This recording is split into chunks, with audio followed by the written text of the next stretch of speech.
একটি গ্রামে এক গরিব কৃষক ছিল, নাম তার ইদ্রিস। সে প্রতিদিন সকালে নামাজ পড়ে মাঠে কাজ করতে যেত।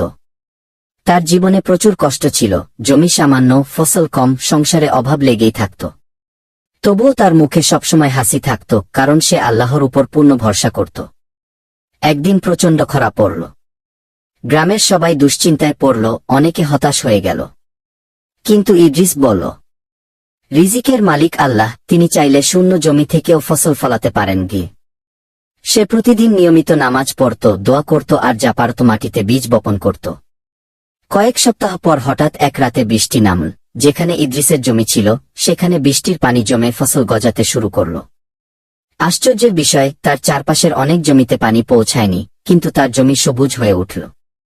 গ্রামের মানুষ অবাক হয়ে বলল, তোমার ফসল কিভাবে বাঁচল? ইদ্রিস হেসে বলল, যে আল্লাহ মরুভূমিতে বৃষ্টি পাঠাতে পারেন, তিনি চাইলে আমার জমিতেও জীবন দিতে পারেন। তাই সবসময় তার উপর ভরসা রেখো। শিক্ষা: কষ্ট যত বড়ই হোক, আল্লাহর রহমতের উপর ভরসা রাখলে তিনি অপ্রত্যাশিত পথ খুলে দেন।